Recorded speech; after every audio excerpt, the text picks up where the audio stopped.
કિચનમાં તમારું સ્વાગત છે। હેલો ફ્રેન્ડ્સ, તો શું તમને ખબર છે કે 1.5 કપ બેસન તેને આ રીતે ચાળી લેવાનું અને ચાળ્યા પછી તેની અંદર સ્વાદ પ્રમાણે મીઠું એડ કરી દેવાનું ને તેનાથી એકદમ સરસ ટેસ્ટી રેસીપી તૈયાર થાય છે। તો 2.5 ટેબલ સ્પૂન તેલ તેની અંદર મોવન માટે એડ કરી દેવાનું।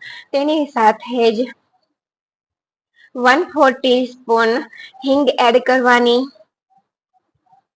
આ બધી વસ્તુને સારી રીતે મિક્સ કરી અને અહીંયા આપણે મોવન ચેક કરવા માટે પણ તમને બતાવું ટ્રીક। તો જો આ રીતની મુઠ્ઠી વળવી જોઈએ, મુઠ્ઠી ના વળતી હોય તો તમારે મોવન બીજું વધારે એડ કરી દેવાનું। તો અહીંયા મુઠ્ઠી વળે છે તો મોવન બરાબર જ છે, તો તેને આપણે પાણી એડ કરી અને લોટ બાંધીને તૈયાર કરી દઈએ। તો અહીંયા 1/2 કપ પાણી લીધું છે અને આ 1/2 કપ પાણી પૂરેપૂરું પાણી જતું રહેશે। તો પહેલા આપણે 3 ટેબલ સ્પૂન જેટલું પાણી એડ કરીશું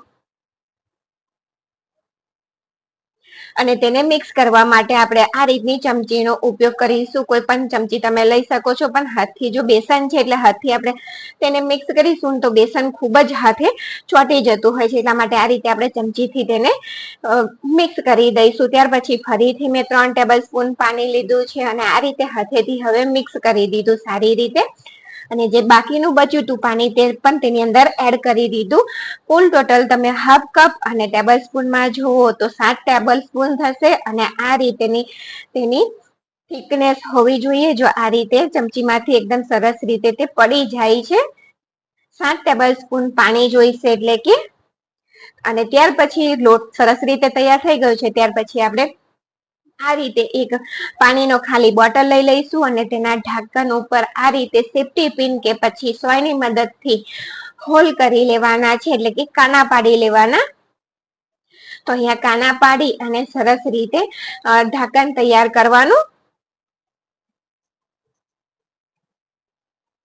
અને જો વિડીયો ગમે ને તો ચેનલને લાઈક, શેર અને સબસ્ક્રાઇબ જરૂરથી કરજો। ત્યાર પછી અહીંયા ગ્લાસ લઈ લીધું છે, તેની અંદર પાઇપિંગ બેગ રાખી દીધી અને તેની અંદર જે આપણે મિશ્રણ તૈયાર કરીને રાખ્યું છે બેટર બેસનનું, તેને પોર કરી દેવાનું। ત્યાર પછી જો આ રીતે પાઇપિંગ બેગમાં રહે એટલું જ પોર કરવાનું। ત્યાર પછી બોટલ લઈ લેવાનું અને તેની અંદર આ રીતે આપણે જે બેસનનું મિશ્રણ તૈયાર કર્યું છે સેવ માટે, તેને અંદર એડ કરી દેવાનું, કારણ કે બોટલમાં આપણે ડાયરેક્ટ આ મિશ્રણ એડ નહીં કરી શકીએ, એટલે આ રીતે તમે પાઇપિંગ બેગથી કે દૂધની થેલીથી પણ કરી શકો છો। ને આ રીતના મોટા હોલ હોય તેવું જ હોલ પાડવાના છે ઢાંકણને, મોટા હોલ પાડવાના ઢાંકણને। અહીંયા તેલ થઈ ગયું છે અને જો અહીંયા સેવ પાડીને તમને બતાવું તો એકદમ સરસ રીતે આપણી સેવ બની અને તૈયાર થઈ ગઈ છે। ઝડપથી આ રીતે આપણે હાથને ગોલ ગોલ ઘુમાવવાનો છે અને બોટલને પ્રેસ કરવાનો છે,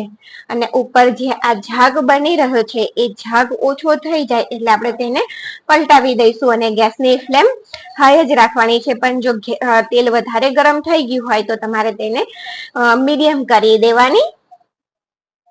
તો જો ઝાગ ઓછો થઈ ગયો એટલે આપણે તેને પલટાવી દીધો અને બીજી બાજુ પણ ઝાગ ઓછો થઈ જાય એટલે તરત આપણે તેને કાઢી લેવાની। 1 મિનિટમાં જ આ સરસ રીતે સેવ બની અને તૈયાર થઈ જશે। અહીંયા બિલકુલ આપણે કોઈ સંચાની, સાચાની, ઝારાની કોઈ પણ વસ્તુની જરૂર નહીં પડે। એક ખાલી પાણીના બોટલથી જ આપણે બનાવીને તૈયાર કરી શકીશું સેવ। તો અહીંયા જો ફરી પણ તમને પાડીને બતાવી રહી છું કે એકદમ ઇઝીલી આ સેવ પડે છે, અને જ્યારે પણ તમે બોટલથી સેવ પાડતા હોવ ત્યારે તમારે તેની અંદર અજમાનો ઉપયોગ નહીં કરવાનો અને બેટર આ રીતનું જ ઢીલું થોડું રાખવાનું, જેથી સેવ એકદમ સારી રીતે પડે। તો અહીંયા જો અવાજ સંભળાવું તમને,